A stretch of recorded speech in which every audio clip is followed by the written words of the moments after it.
معراج کے دولہا میرے نبی، معراج کے دولہا پیارے نبی۔ معراج یہ ہمارے آقا صلی اللہ تعالی علیہ وآلہ وسلم کا یہ معجزہ ہے۔ اس کے بارے میں کئی لوگوں کے ذہنوں میں وسوسے آتے ہیں، یہ کیسے ہو گیا؟ یاد رکھیے یہ کیسے ہو گیا نا، یہ سوال کفار مکہ کے ذہن میں آیا تھا کہ یہ کیسے ہو سکتا ہے؟ تو یہ ہو سکتا ہے۔ پارہ 15 سورہ بنی اسرائیل، سبحان الذی اسری بعبدہ، باقی ہے اسے جو اپنے بندے کو راتوں رات لے گیا، لیلا من المسجد الحرام الی المسجد الاقصی، مسجد حرام سے مسجد اقصی تک۔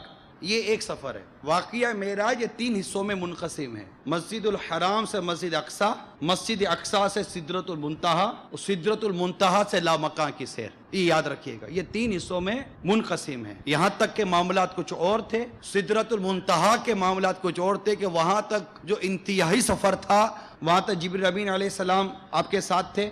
سدرۃ المنتہا یہ مقام جبریل امین علیہ السلام بھی ہے۔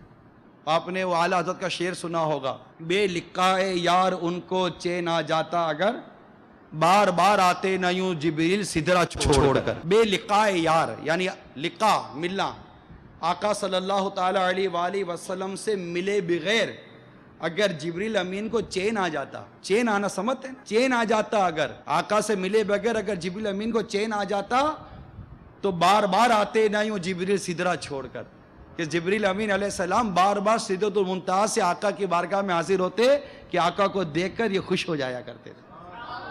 جبریل امین کو مزہ آتا تھا کیونکہ ایسا انہوں نے دیکھا ہی نہیں تھا۔ تو سدرۃ المنتہا اس کے بارے میں تفاسیر میں کافی وضاحتیں موجود ہیں۔ پارہ 15 میں مسجد الحرام سے مسجد اقصی تک کا بیان ہے، اور سورہ نجم میں معراج کا بیان ہے، یہاں تک کہ نبی پاک صلی اللہ تعالی علیہ وسلم نے اپنے سر کی آنکھوں سے رب کریم کا دیدار کیا۔